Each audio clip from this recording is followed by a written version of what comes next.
Queridos irmãos, eu os convido a abrirmos a palavra de Deus no Evangelho do Senhor, segundo a narrativa do apóstolo e evangelista Mateus, capítulo 7. E hoje nós vamos terminar o Sermão da Montanha, a última parte do Sermão da Montanha, versículos 24 a 27. Mateus 7, 24 a 27.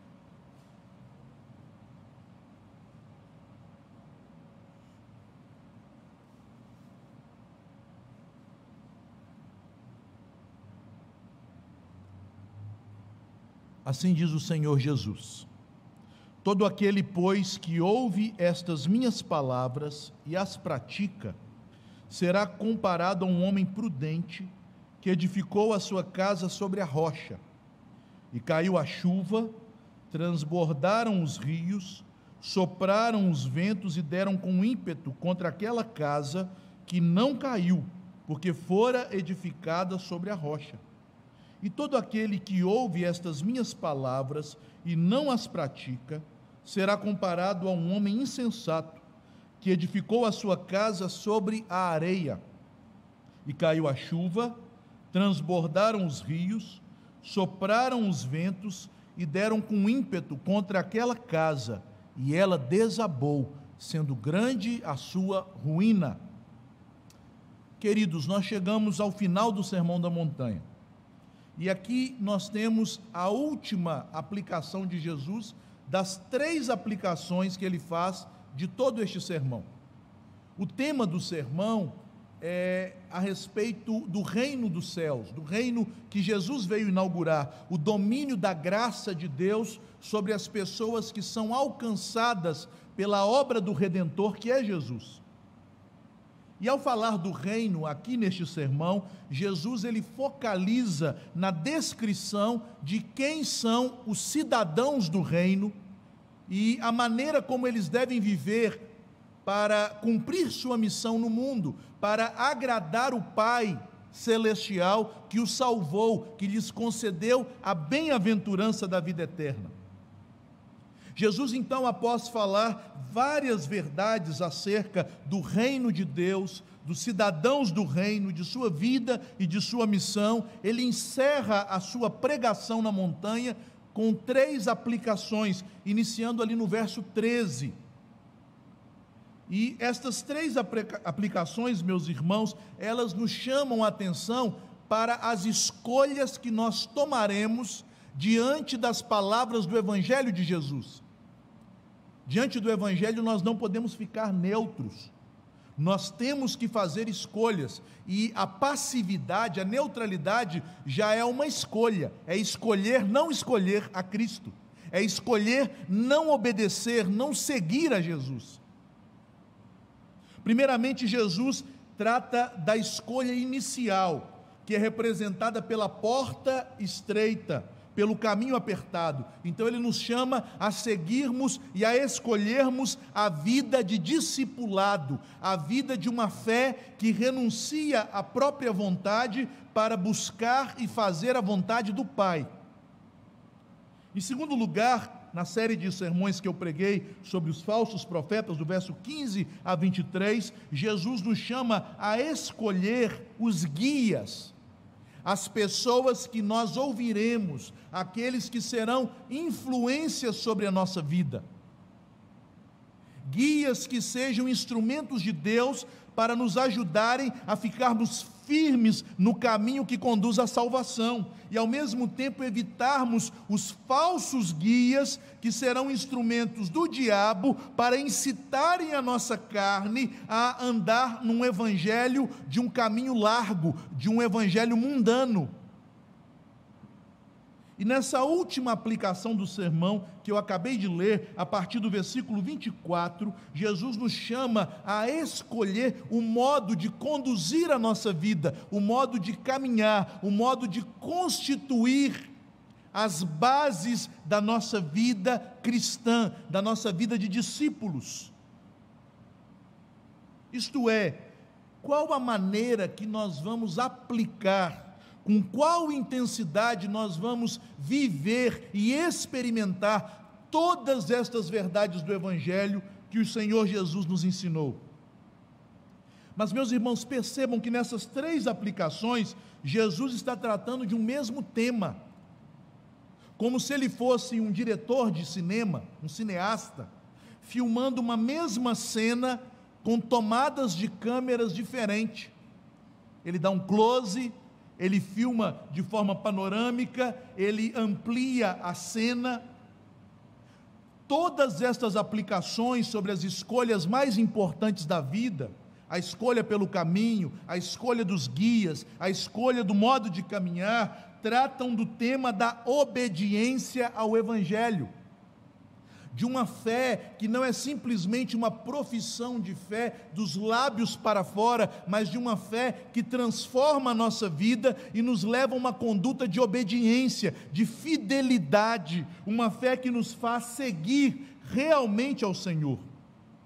As 3 aplicações nos falam de obediência. São crentes obedientes aqueles que escolhem andar por um caminho apertado. São discípulos obedientes aqueles que escolhem ouvir a palavra do Senhor e não a palavra dos falsos profetas.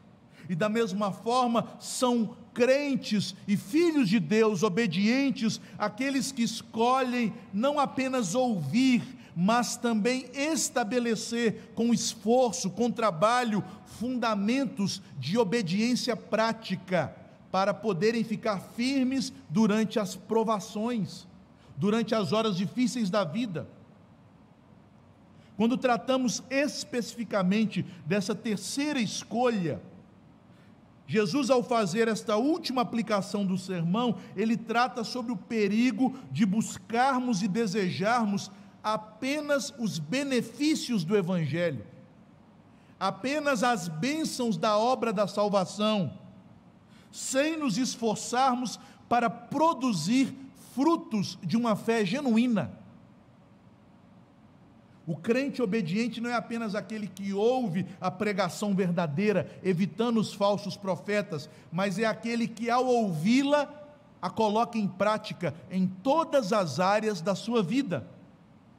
Percebam então que, ao falar de um mesmo tema, o Senhor Jesus o vai aprofundando, intensificando este mesmo tema. E agora, nestes versos 24 a 27, Cristo trata sobre a necessidade de praticarmos o Evangelho em toda a caminhada cristã.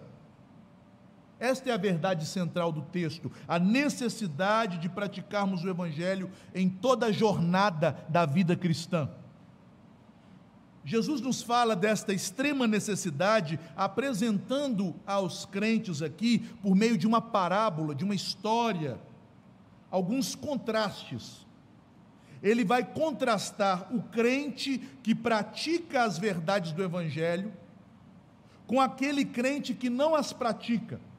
Ambos são crentes no Senhor, mas um pratica e o outro não. E estes 2 tipos de crentes estão sendo aqui comparados e contrastados. E veja que esses contrastes, meus queridos irmãos, são colocados na forma de imagens, de figuras. Jesus, ele, com sua sabedoria celestial e divina, para facilitar a aplicação do seu ensino, ele muitas vezes lança mão da estratégia de parábolas, e é o que ele faz aqui. Ele nos conta a parábola de 2 construtores. Então nós temos, em primeiro lugar, 2 tipos de construtores, e esse é o primeiro contraste.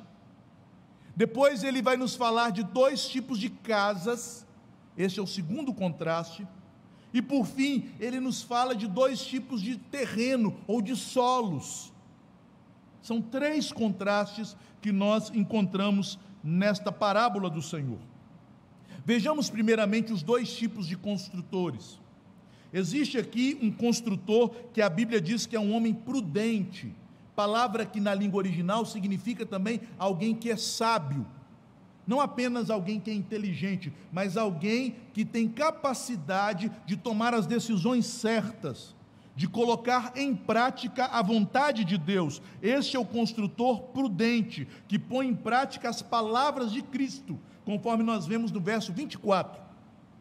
E este construtor está sendo aqui comparado com um construtor insensato, e a palavra insensato significa alguém que é nécio, tolo, sem capacidade, sem habilidade, e esta pessoa, por ser muito apressada, insensata, tola, ela deseja apenas os benefícios da fé em Cristo, mas não se compromete com a obediência ao Evangelho.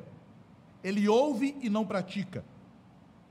Percebam, meus irmãos, que nessa pequena parábola, quando Jesus trata a respeito de dois homens, de dois tipos de homens, nós devemos entender que ambos são discípulos de Jesus. Porque tanto no verso 24, quando o Senhor fala do sábio e prudente construtor, quanto no versículo 26, quando Jesus fala do tolo, do construtor insensato, os dois têm a mesma atitude em relação ao Evangelho.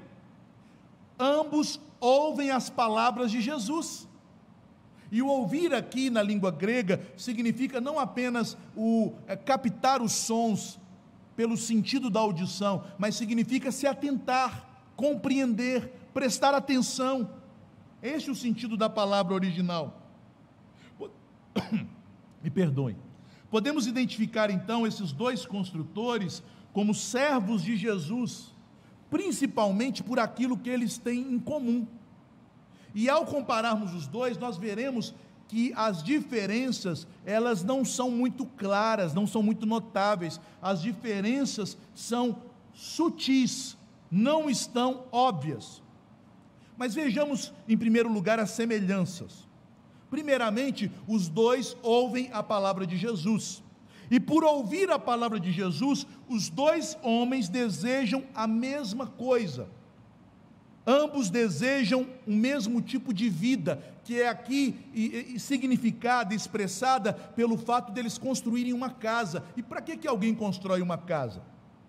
Quando nós construímos uma casa para habitarmos, nós queremos conforto, segurança, proteção para nós, para a nossa família, queremos um lugar de repouso, aquilo que nós chamamos de lar, um lugar de paz, uma habitação segura. Portanto, meus irmãos, percebam, são pessoas movidas pelo mesmo desejo de viver sua vida segundo os ensinamentos de Jesus, de usufruírem das bênçãos e da proteção que o Evangelho garante àqueles que creem em Cristo.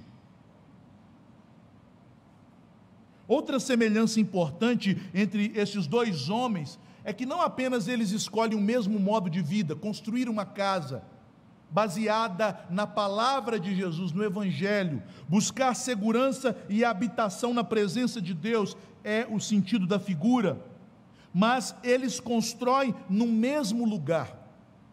Nós podemos concluir que eles estão construindo no mesmo lugar, porque o mesmo tipo de clima, as mesmas intempéries naturais acometem a ambos. Ambos no futuro serão pegos pela mesma chuva forte, pelos mesmos ventos, pela mesma inundação que acometerá a casa dos dois. Eles estão no mesmo local. Talvez para nós brasileiros que não estamos habituados com a geografia da Palestina, não nos dê essa impressão de que eles estão no mesmo local. Eu me lembro que quando criança eu aprendi errado essa parábola por causa de uma infeliz musiquinha que nós cantávamos na escola dominical. Não construa sua casa na areia, não construa na beira do mar.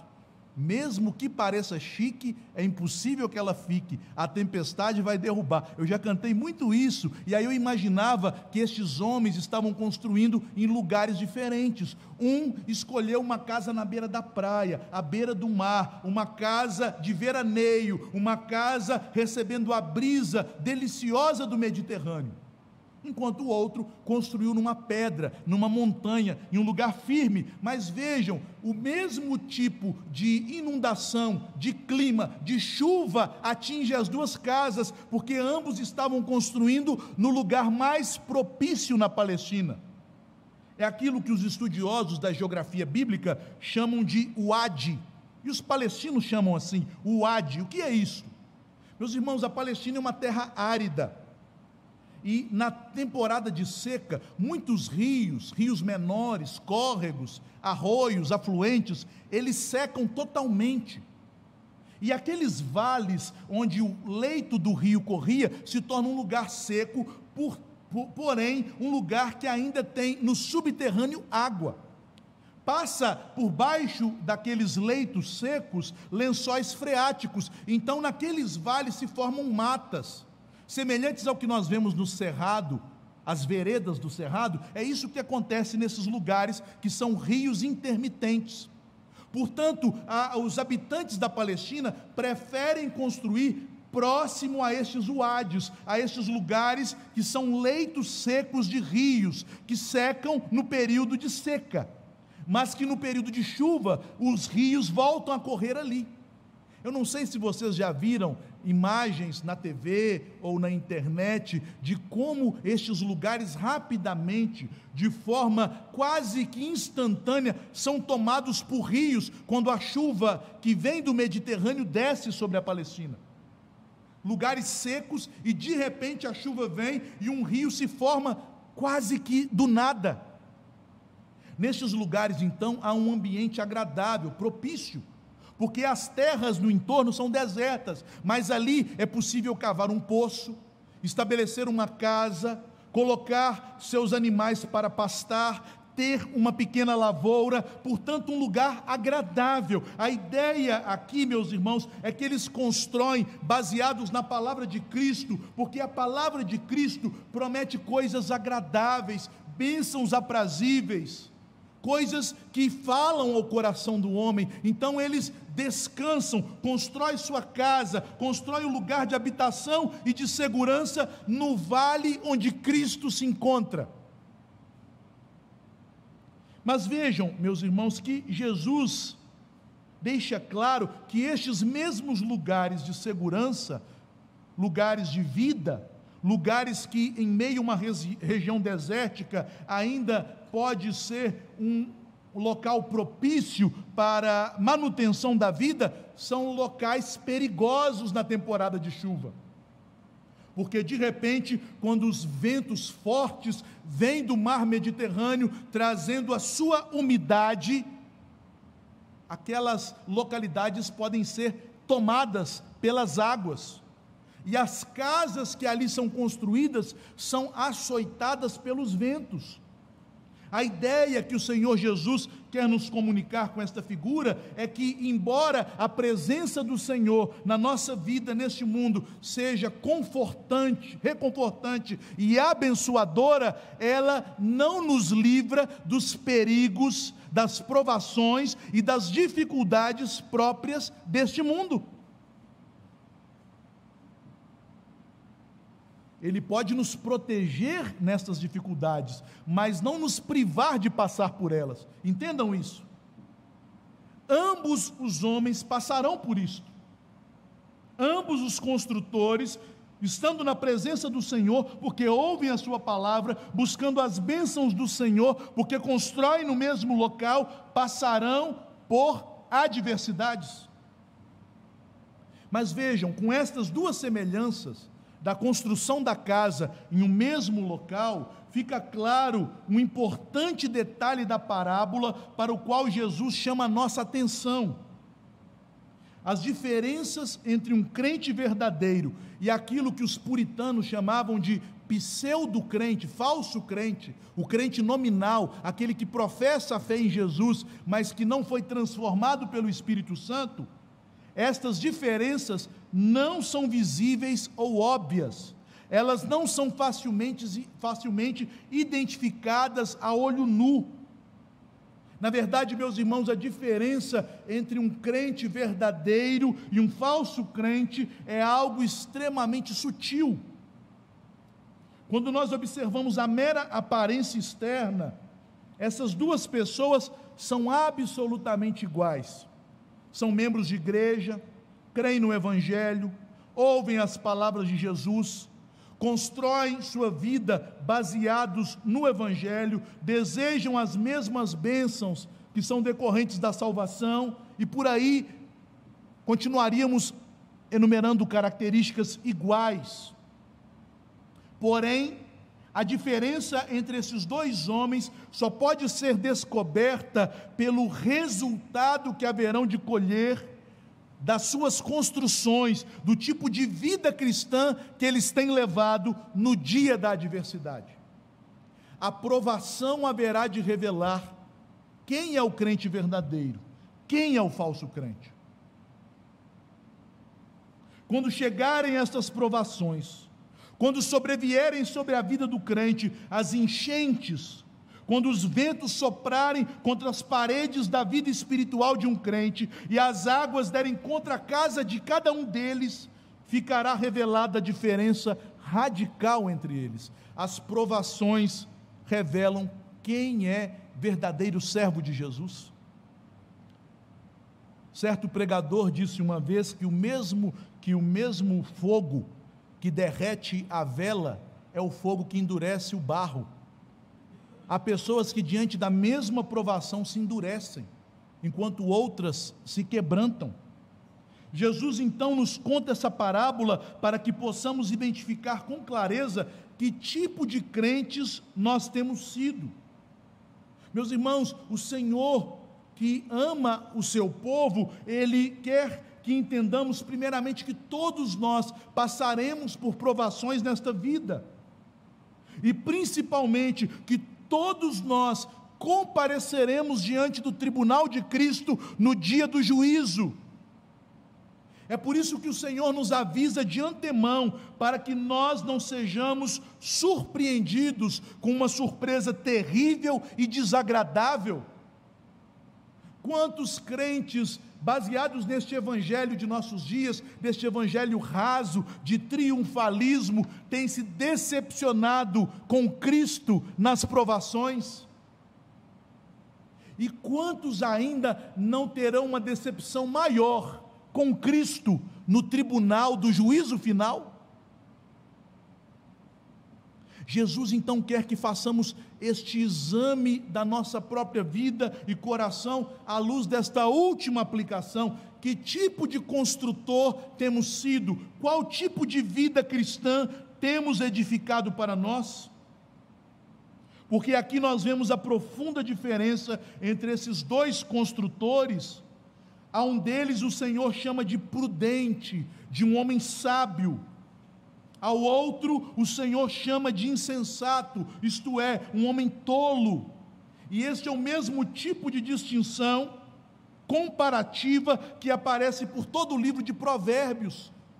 Quando no Antigo Testamento o Senhor compara aquele que é sábio, que reconhece com humildade seu pecado, sua pequenez, e busca o conhecimento que vem da palavra de Deus, enquanto o tolo é arrogante e acha que as suas opiniões, que a sua própria razão humana, que as suas escolhas humanas poderão guardá-lo a salvo, mas ele colherá a ruína. Porque há caminhos que para o tolo parecem bons, mas o fim deles é destruição e morte. O primeiro construtor é prudente, porque ele trabalha de maneira esforçada, ele é diligente, ele constrói sua casa, firmando-se nas palavras de Jesus.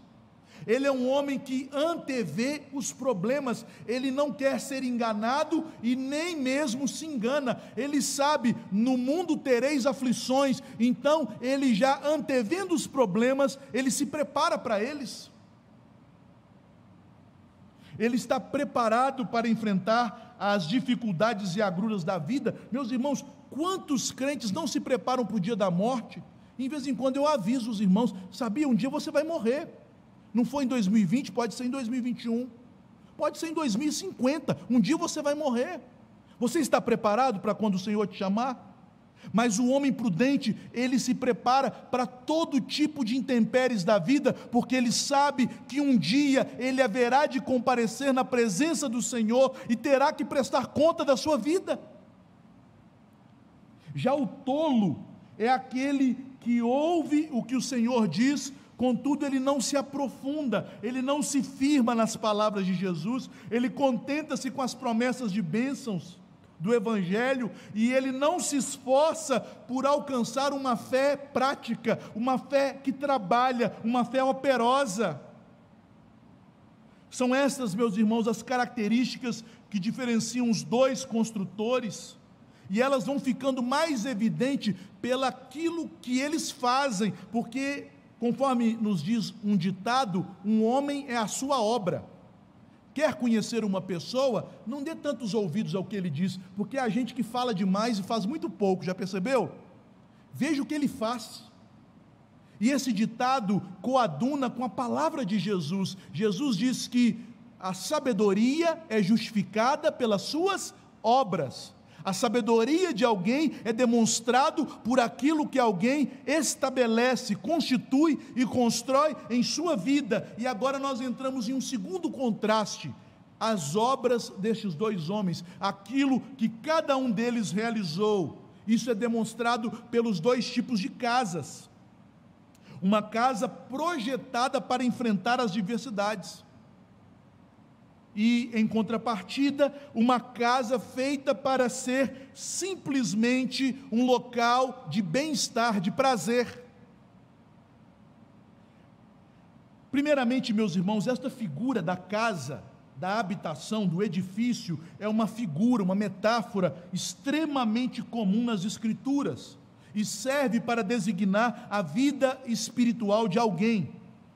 O apóstolo Paulo diz que os crentes são o edifício espiritual de Deus, que a igreja de Deus é a casa do Senhor. Encontramos isso em 1 Coríntios 3:9 e também em 1 Timóteo no capítulo 3, verso 15, da mesma forma em Efésios 1, versículo 20. O apóstolo Pedro, por sua vez, ele declara que os crentes são pedras vivas, edificados como santuário de Deus, 1 Pedro 2, verso 5. E nesta parábola que Jesus nos conta, fechando o Sermão do Monte, o Senhor nos fala de dois tipos de edificações, e que mais uma vez pode enganar o observador distraído, porque estas casas se parecem, elas estão construídas no mesmo lugar, e quando você olha uma casa já pronta, você não tem condições, mesmo o melhor engenheiro, apenas de olhar e avaliar: esta casa está firme.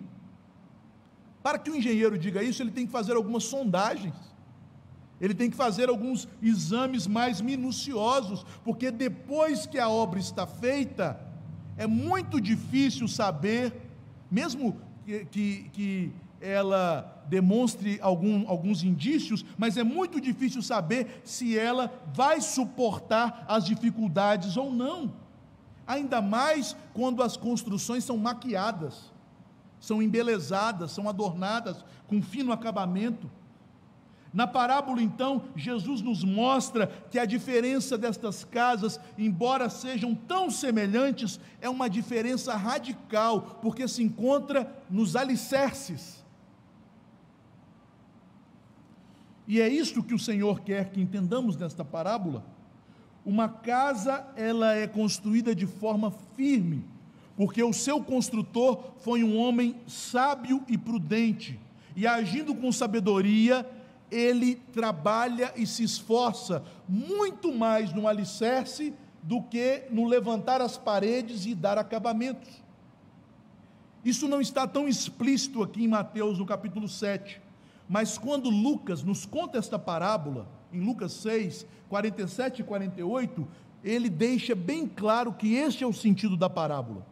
Diz assim o Senhor Jesus, conforme a narrativa de Lucas: todo aquele que vem a mim e ouve as minhas palavras e as pratica, eu mostrarei a quem é semelhante. É semelhante a um homem que, edificando uma casa, cavou, abriu profunda vala e lançou o alicerce sobre a rocha. E vindo a enchente, arrojou-se o rio contra aquela casa e não a pôde abalar, por ter sido bem construída. Meus irmãos, mais uma vez, relembrando da musiquinha que me dava a impressão errada quando eu era menino.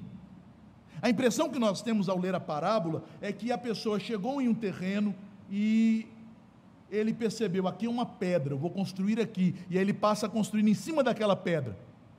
Outra pessoa chegou em um terreno, e mesmo sendo aquele terreno arenoso, ele simplesmente construiu ali, mas não é disso que o texto trata. Se nós tivéssemos conhecimento hoje de como eram feitas as construções na Palestina, nos tempos de Jesus, onde não haviam escavadeiras, máquinas modernas, vergalhões de aço e concreto armado, nós saberíamos exatamente o que Jesus está dizendo, principalmente conforme a descrição que encontramos em Mateus 6,48. Naquela época, meus irmãos, era necessário que as pessoas cavassem o terreno arenoso daquelas regiões áridas da Palestina, principalmente os terrenos arenosos que ficavam nos uades, naqueles leitos intermitentes de rio, que já falei com os irmãos a respeito, porque lá no fundo, após alguns metros, cavando areia, chegando ao cascalho, se aquela pessoa persistisse, ela encontraria uma matriz de rocha, bem fundo. Nós sabemos que escavações para a construção de alicerce é um trabalho extremamente perigoso. Graças a Deus pela moderna construção civil, que hoje nós já temos máquinas que fazem isso, mas antigamente homens pendurados de cabeça para baixo, apenas com um balde e uma espécie de ferramenta rudimentar, eram colocados metros e metros debaixo da terra, correndo risco de serem soterrados, tirando entulho, tirando pedregulhos, até que os fundamentos alcançassem o fundo, o leito de rocha. Era extremamente difícil, trabalhoso, perigoso, dispendioso fazer um alicerces naquele dia, principalmente naqueles terrenos da Palestina. Certa feita, passando na beira-mar, lá no Espírito Santo, eu ficava impressionado como eles construíam os alicerces daqueles prédios enormes, cavando areia. Como a tecnologia avançou na área da construção, mas pensem, meus irmãos, são terrenos parecidos, terrenos desérticos, e eles cavavam areia para encontrar rocha, e ali, naquela rocha, depositarem pedras robustas, uma espécie de massa de barro, até que os fundamentos subissem e chegassem à superfície. Isto demandava tempo. Mas o construtor prudente escolheu fazer exatamente isto, como nos diz Jesus, ele cavou, abriu profunda vala e lançou o alicerce sobre a rocha. Embora ambas as casas tivessem sido feitas em um mesmo local, na mesma proximidade do rio intermitente, um local que era propício para se encontrar água, contudo, a diferença está na forma como estas casas foram feitas. O sábio se esforçou, o sábio se arriscou, o sábio trabalhou, enquanto o insensato não quis se dar esse tipo de trabalho. O construtor tolo não fez assim. Sua casa, embora seja externamente igual ao do seu companheiro, é diferente da dele em seus fundamentos. Reverendo David Lloyd Jones comenta o seguinte sobre o tolo. Ele diz: os tolos estão sempre com pressa, querem fazer tudo imediatamente, parecem não ser capazes de esperar. São pessoas que fazem as coisas de maneira atabalhoada, sem capricho, sem detido planejamento, sem exame. Eles querem viver uma fé que não demande deles esforço algum. Já o sábio, meus irmãos, ele não se deixa levar pela pressa, pela precipitação. O sábio, ele anela, ele deseja fazer as coisas da maneira certa, e por esse motivo, ele ouve as palavras de Cristo e ele as pratica. Jesus diz: a vida financeira deve ser vivida assim, a palavra instrui sobre isto, ele segue. A vida familiar deve ter estes princípios, a palavra instrui sobre isto, ele obedece. Ele ouve e se esforça em pôr em prática todas as instruções do Senhor. O sábio é alguém que está disposto a ser ensinado, enquanto que o tolo, geralmente, ele se mostra impaciente, ele despreza a instrução e o ensino. O tolo, meus irmãos, conforme descreve a palavra de Deus em Provérbios, é a pessoa que se julga sábia aos seus próprios olhos, porque embora ele deseje ouvir a Jesus, almejando as bênçãos do Evangelho, ele não aceita ser ensinado pela palavra de Cristo. O tolo acredita não precisar aprender nenhuma coisa de ninguém, e isto é o que constitui o tipo de alicerce raso da sua casa, uma habitação construída sob o pressuposto de que o melhor é seguir as minhas próprias opiniões. Pessoas que seguem as tradições da família, os seus costumes, as modas da época, o mundo, o seu coração, mas não querem se submeter ao claro ensino de Cristo, da sua palavra, das Escrituras.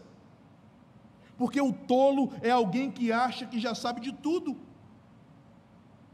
e que nunca pensa nas consequências dos seus atos, que não imagina que eventualidades, que coisas ruins possam acontecer, e que naqueles momentos ele estará em dificuldades, em apuros. Meus irmãos, esse é o tipo de casa cujo alicerce é raso, tão comum no cristianismo dos nossos dias. Esse é o tipo de casa que descreve a vida daqueles que são pseudo-crentes, crentes meramente nominais, mas que no momento da aflição fica revelado a qualidade precária da fé que eles professam. Porque externamente eles têm uma casa, isto é, uma vida cristã igual à do homem prudente, do homem bíblico, do homem que teme a palavra de Deus, que busca conhecê-la, que estuda nela, que persevera em praticá-la. Mas o tolo, por não se fundamentar em uma profunda visão bíblica da vida, aplicada a cada área da existência, mostrará sua tolice na hora da angústia. Porque, queridos, uma visão bíblica da vida, a aplicação das Escrituras nos negócios, na família, na ética pessoal, enfim, em todas as áreas da vida, é decorrente de uma fé madura, é decorrente de um conhecimento profundo da palavra, é decorrente da leitura e da meditação constante nas Escrituras. Isto exige esforço, isto exige renúncia do nosso eu, isto exige obediência constante a Cristo.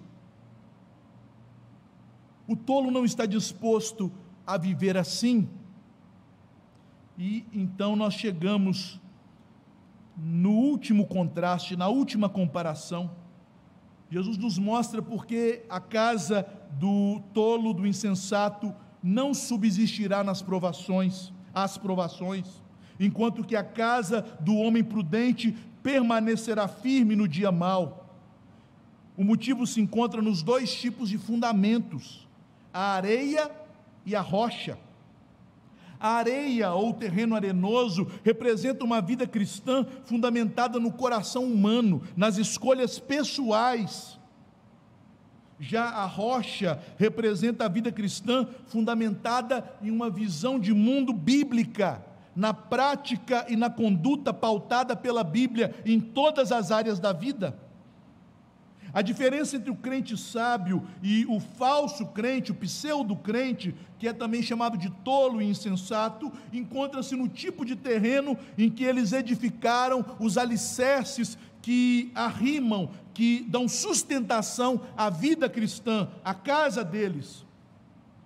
Ambos ouvem as palavras de Jesus, isto é, os dois possuem fé nas promessas do Evangelho. Podemos enumerar naquilo que eles creem. Ambos creem na mensagem da salvação, que pela obra de Cristo na cruz, nós não somos mais inimigos de Deus, mas temos paz com Deus. Ambos creem que em Jesus nós temos acesso às bênçãos da graça, toda sorte de bênçãos espirituais nas regiões celestiais em Cristo.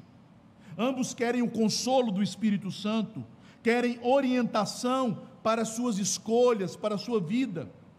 Ambos desejam viver uma vida boa, uma vida baseada em princípios morais corretos.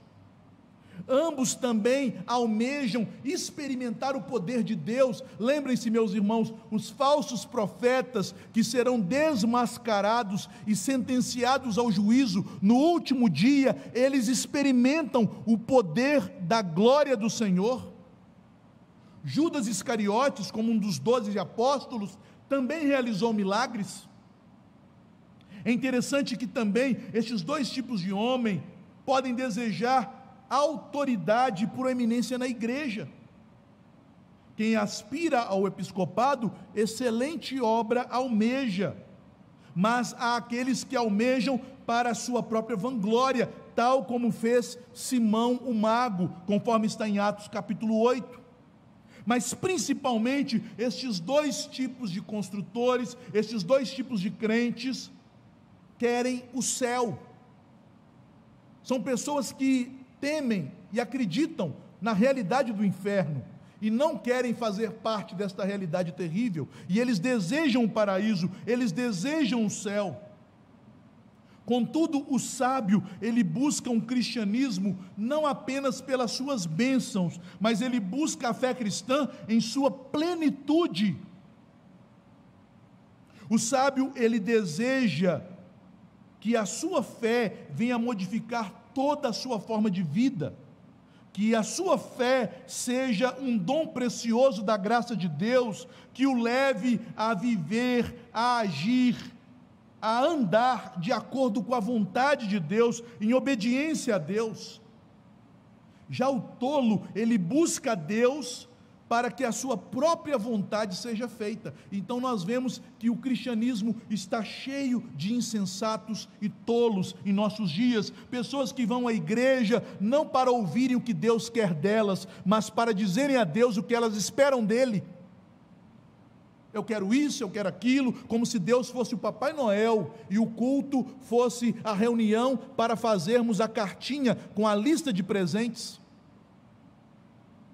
O cristianismo do tolo está firmado sobre areia, isto é, ele é um cristianismo superficial e movediço. É por esta razão que a Bíblia compara o ímpio, a pessoa insensata, como uma palha que o vento leva de um lado para o outro, e o apóstolo Paulo diz que os crentes que não são experientes e maduros, conforme podemos encontrar em Efésios 4, são como meninos levados de um vento de um lado para o outro por toda sorte de vento de doutrina. Este cristianismo arenoso significa que esta pessoa não se entregou totalmente a Jesus. Ela pode fazer uma profissão de fé externa, pode ter sido criada em uma família cristã, pode fazer parte de uma igreja e aderir a uma denominação cristã, mas é uma pessoa que demonstra por sua mentalidade que é um indivíduo cujo único propósito é agradar a si mesmo e não a Deus.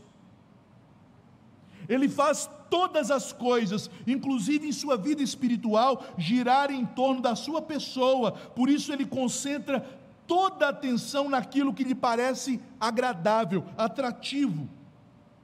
Lloyd Jones comenta este ponto dizendo o seguinte: o tolo interessa-se por tudo que lhe empreste certo sentimento de consolo, de felicidade, de alegria e de paz interior. Por conseguinte, ele seleciona e escolhe o que prefere ler nas Escrituras.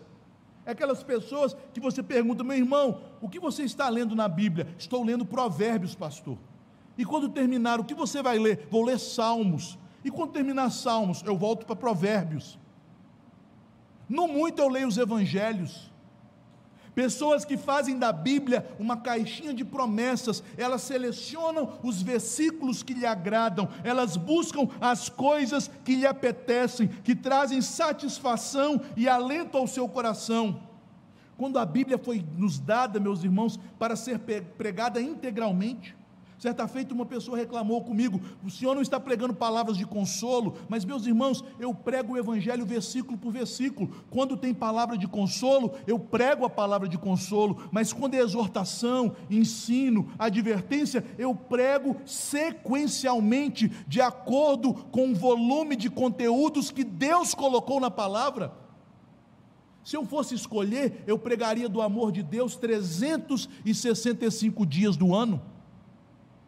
Mas o que convém ao despenseiro não é pregar o que ele quer, porque eu sou mensageiro, é que eu seja fiel, que eu pregue todo o desígnio, toda a revelação, todo o propósito de Deus, tal como fez o apóstolo Paulo nos 3 anos de seu ministério em Éfeso, conforme podemos ler o testemunho dele em Atos no capítulo 20, ele disse aos irmãos: eu não deixei de pregar a vocês todo o conselho de Deus.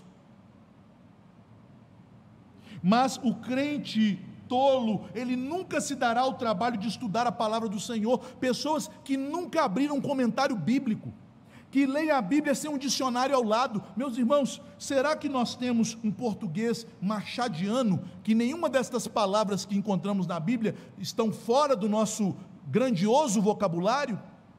Que não leem a Bíblia escrevendo, anotando aquilo que o Senhor tem falado? E quando leem com interesse de estudante ginasiano, como se fossem participar de uma gincana, querem decorar personagens, locais e datas, mas não permitem que a palavra os confronte, que a palavra venha ferir o pecado em seu coração. A grande característica deste falso crente é que ele não busca conhecer toda a palavra de Deus, ele apenas seleciona aquilo que agrada aos seus ouvidos e que vai de encontro aos anseios do seu coração.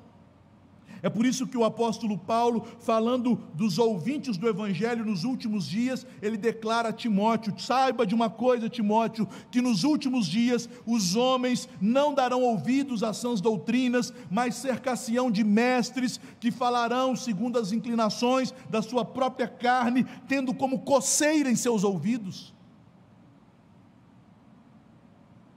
O homem que ouve a palavra de Cristo e não a coloca em prática, o insensato que constrói a sua casa sobre areia, ele quer ouvir o que agrada, o que ele gosta, e ele ignora tudo mais. Ele jamais enfrenta de forma completa e honestamente a natureza do pecado. Vejam, ele aceita que se fale de pecados como atos e desvios morais, do adultério, do roubo, da fofoca, da mentira, mas ele fica extremamente ofendido quando a palavra de Deus lança contra o rosto dele que ele é um miserável pecador, que ele não merece as bênçãos de Deus, que não fosse a graça de Deus, ele teria como único salário a morte, a maldição e o inferno. Isto ofende o crente falso, porque esta pessoa de maneira nenhuma quer sair de um sentido de conforto. Ele não se permite ser afligido pela culpa em sua consciência. Ele fica falando sempre para si mesmo: eu sou salvo, eu sou de Deus. Mas quem é verdadeiramente salvo passará por crises, principalmente quando percebe o pecado em sua vida. Mas se alguém nunca passou por uma crise e vive tranquilamente nas práticas de pecado, é porque não é salvo, é porque não tem o Espírito Santo em sua vida. Um homem verdadeiramente salvo bradará, como o apóstolo Paulo faz em Romanos 7, miserável homem que sou, quem me livrará do corpo desta morte? A maior dificuldade do falso crente, queridos irmãos, é que ele, em última análise, não deseja conhecer a Deus. Ele quer as bênçãos de Deus, mas não quer o próprio Deus. Na verdade, essa pessoa não deseja servir a Deus e adorá-lo com todas as suas energias. Ele simplesmente almeja receber as bênçãos, os privilégios, a proteção de Deus, porque ele acredita que Deus pode lhe dar isso. Já o terreno de construção escolhido pelo verdadeiro crente é totalmente diferente. Para cavar fundo na areia, para encontrar a rocha bem no fundo do terreno, isso exige dele trabalho, abnegação, muito esforço. Ele constrói sua casa sobre a rocha, e nós sabemos, meus irmãos, que a rocha nas Escrituras é uma figura que aponta para o próprio Deus, para a sua fidelidade, para o seu ser imutável. Também em 1 Coríntios 10, a rocha é Cristo, conforme nos diz o apóstolo. Contudo, ao tratarmos dos fundamentos da igreja e dos fundamentos da vida cristã, a Bíblia identifica esses fundamentos em Efésios, no capítulo 2, no versículo 20, como a mensagem e o testemunho sobre Cristo dado pelos profetas e apóstolos. Construir sobre a rocha não é simplesmente edificar sobre Cristo, mas é edificar sobre o Cristo profetizado pelos profetas, o Cristo anunciado pelos apóstolos. Porque, meus irmãos, todo crente vai dizer que é de Cristo, até que ele seja confrontado com a palavra. Certa feita eu aconselhava uma pessoa em meu gabinete e eu disse: você acredita em Cristo? Acredito. Você crê que Ele é o seu Salvador? Creio. Mas a Bíblia diz que essa atitude que você está tomando é contra a vontade de Deus, é contra a ordem da palavra de Deus. Ah, mas essas partes da lei moral eu não acredito, não. Eu acredito só que Cristo me salvou. É assim que o crente que é falso constrói sua falsa vida cristã. Ele quer um Cristo que é dominado, subjugado e limitado pela sua vontade, pelo seu coração, mas não o Cristo dos profetas e dos apóstolos, do Antigo e do Novo Testamento. O apóstolo Pedro, pelo Espírito Santo, nos diz que quem falou por todos os profetas, de Moisés a Malaquias, foi o Espírito de Cristo que neles estava. E foi o mesmo Cristo que deu autoridade e falou por meio dos seus santos apóstolos. Eu acredito muito em Cristo, mas Paulo para mim é machista. Quantas igrejas e denominações têm constituído o seu fundamento sobre areia, sobre tradições de homens ou sobre modernismos da época? Igrejas que se ancoram em coisas que são claramente contrárias ao ensino do fundamento do cristianismo, que é a Bíblia Sagrada. Negam a Cristo, negando os seus profetas e os seus apóstolos, que são as testemunhas escolhidas por Deus para nos falar quem é Cristo e o que Ele fez. A fé, meus irmãos, do homem prudente, daquele que agrada a Deus, a fé que nos dá firmeza diante das provações, é aquela que está alicerçada na palavra da profecia e na doutrina dos apóstolos. Essa é a rocha, este é o fundamento da igreja. Quando João contemplou a igreja glorificada em Apocalipse 21:14, ele viu que a cidade tinha 12 fundamentos, e em cada um dos fundamentos o nome de um dos apóstolos do Cordeiro. Um Cristo que não se fundamenta no ensino bíblico é um falso Cristo, é um anticristo. O homem sábio edifica sua casa neste terreno, e ele faz isto, conforme nos diz o verso 24, pela prática das verdades que ele aprende de Cristo, através da palavra, do testemunho dos profetas e dos apóstolos. Meus irmãos, como nós teríamos ciência do Sermão do Monte, se ele não fosse escrito pelo apóstolo Mateus? Como nós saberíamos o que Cristo fez por nós, se os apóstolos e evangelistas não nos legassem o Evangelho escrito e registrado? Como nós poderíamos saber a maneira como devemos viver para agradar a Deus e a Cristo, se os apóstolos, inspirados pelo Senhor, não tivessem escrito as cartas para orientar as igrejas? Somente aquele que se amolda em toda a sua vida às exigências das Escrituras, que as pratica em toda a sua vida, tem construído uma casa cujo alicerce é firme e está na rocha. Mas nós devemos evitar dois equívocos aqui, e já estou caminhando para o final. O primeiro deles, isso não significa justificação pelas obras. Praticar a palavra de Jesus não é o fundamento da nossa salvação. O fundamento da nossa salvação é a graça, que neste sermão é apresentado no início do sermão, quando Jesus nos chama de bem-aventurados, isto é, benditos, abençoados do Pai, alcançados pela graça divina. Aqueles que foram alcançados pela graça são capacitados pela mesma graça à obediência. É isso que nos ensina Tiago, em Tiago no capítulo 1, quando no versículo 25, ele nos chama a sermos bem-aventurados pela prática da lei, lei perfeita, lei da liberdade. E em segundo lugar, praticar as palavras de Cristo também não deve ser interpretado ou entendido como uma espécie de perfeccionismo cristão, que exista na igreja crentes perfeitos, uma classe ou casta de supercrentes. Não.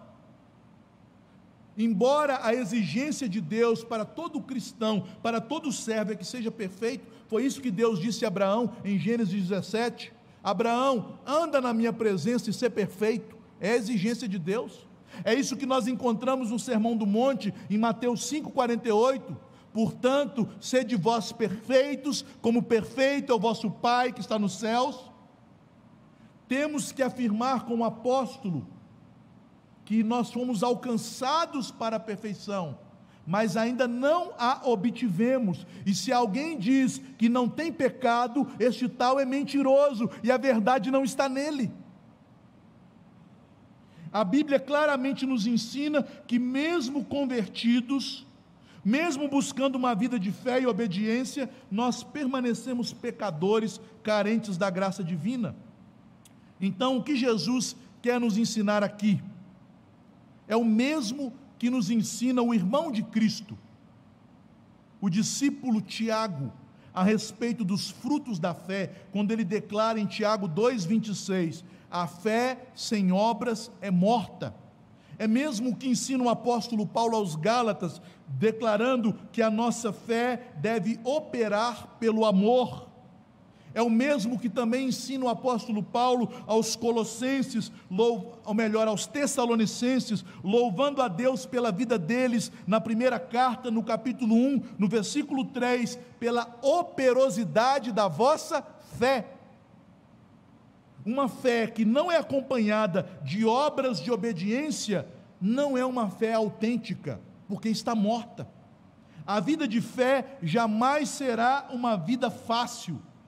A fé que salva o pecador, sempre, meus irmãos, sempre produzirá em nós atividade e prática condizente com aquilo que cremos, porque a verdadeira fé nos levará à obediência do Evangelho, ao temor do Senhor e à prática das palavras de Deus nas Escrituras. Eu quero encerrar então com 3 aplicações. Na primeira delas, eu quero fazer algumas indagações.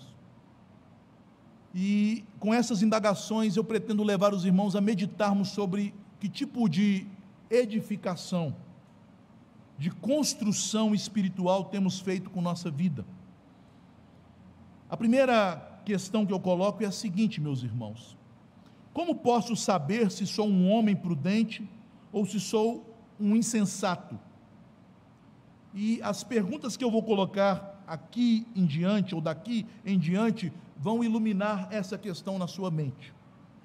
Como você reage à palavra de Deus quando ela te confronta? Quando ela te conforta, eu sei que todos nós reagimos iguais, sejamos sábios ou insensatos, mas quando ela te confronta, como você reage? Se você rejeita, fica com raiva, rechaça, diz que isso é o pastor, é porque você é um insensato. É porque você tem construído sua casa sobre a areia. Mas se você acolhe a palavra, mesmo quando ela te confronta, é porque Deus tem te dado um coração sábio. Você se mostra desatento ao que é pregado? Leva uma vida negligente em relação à busca de conhecimento bíblico? Como anda a sua vida de leitura bíblica? Você tem acompanhado os sermões e se atentado? Ou você fica aqui, como descreve Tiago, no primeiro capítulo de sua carta, como um homem que olha a sua imagem no espelho e tão logo vira de costas, já quer saber do resultado do Campeonato Brasileiro e se esquece de tudo aquilo que o Espírito Santo usou para confrontar a sua vida? Se você tem agido de maneira negligente à pregação e ao estudo bíblico da palavra de Deus, você tem sido insensato. sua casa tem sido construída sobre areia. Ainda mais, você é negligente com aquilo que aprendeu, quando Deus, pela sua palavra, te ensina algo e te confronta algo, você negligencia aquele ensino, não coloca em prática as verdades da palavra, isso é insensatez, meus irmãos. Isso é insensatez.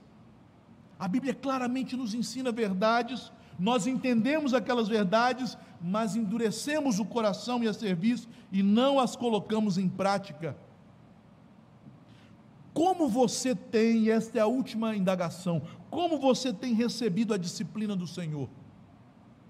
O filho de Deus recebe a disciplina de Deus com humildade. O bastardo, que não é filho, recebe a disciplina de Deus com rebeldia. Quando Deus se disciplina, você reconhece que na disciplina o Senhor tem demonstrado o seu amor? Você faz como Davi, que ao ouvir o veredito do profeta, que embora ele seja perdoado do adultério e assassinato, a espada não sairia de sua casa, você abaixa a cabeça e diz: o Senhor é justo, seja feita a vontade do Senhor. Você ouve a disciplina como ouviu o velho, o ancião Eli, do menino Samuel, que Deus mataria os filhos dele, e Eli diz: seja feita a vontade do Senhor, o Senhor é justo. Ou você rejeita, persegue os mensageiros, se volta contra a palavra? Estas reações evidenciarão que tipo de construtor você tem sido. Uma segunda aplicação, brevemente: o verdadeiro crente é uma pessoa que aceita o ensinamento de nosso Senhor acerca da sua lei. Meus irmãos, há um ensino que entrou no meio evangélico e tem destruído as igrejas, de que a lei se opõe ao evangelho. Isto é uma mentira do diabo. A lei e o evangelho vêm de uma mesma fonte, que é Deus. A lei é santa, justa e boa, e isto é que diz a Bíblia. Pela lei, nós temos conhecimento do nosso pecado e da necessidade do evangelho. Pela lei, nós temos conhecimento da salvação e da fonte da salvação, que é Cristo, que cumpriu a lei em nosso lugar. E pela lei, nós temos conhecimento da vontade de Deus, que nos liberta das paixões da carne e nos faz andar em santidade. O verdadeiro crente que constrói sua casa em um alicerce firme, ele não busca se justificar pela lei, porque ele sabe que isso é impossível, mas ele reconhece o ensino da lei de Cristo como fundamento para a sua vida de santidade.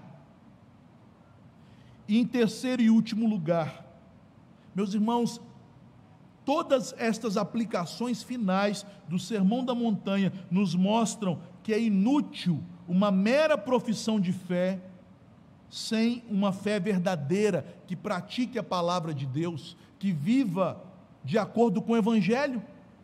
É inútil ser membro de uma igreja, ser de uma família cristã antiga, ser presbiteriano de presbiterianos, se a nossa fé não transforma a nossa vida, se a nossa fé não é a fé que é dos eleitos, fé santíssima e preciosíssima, fé que é dom de Deus para a salvação. A religiosidade que não nos leva a uma vida de obediência ao Senhor, ela é hipócrita e abominável para o Senhor.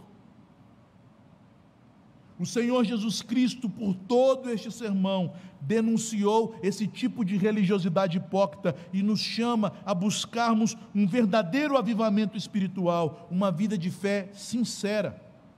Este é o último sermão do ano. E com esse último sermão, que é o último também no Sermão da Montanha, o Senhor tem nos chamado a renovarmos nosso compromisso, a edificarmos nossa casa sobre a rocha. Este ano foi um ano de tempestades, de ventanias, de intempéries, mas aqueles que estavam firmados entrarão em 2021 mais fortes. Nossa igreja passou por diversos desafios este ano, mas eu tenho certeza que nossa igreja se revelará mais forte no próximo ano. Deus já tem demonstrado isso. Mas se você têm vivido um cristianismo raso, baseado apenas em seus desejos e opiniões pessoais. Outras tempestades virão e você sucumbirá. E eu não falo isso com desejo, meus irmãos, de maneira nenhuma. Eu falo isso para que Deus tenha misericórdia de cada um de nós e nos livre desse desfecho, e nos livre desse terrível destino. Sejamos prudentes, meus irmãos, sejamos sábios, e então o Senhor nos dará acesso às suas bênçãos. Construamos nossa fé sobre a rocha e não sobre a areia.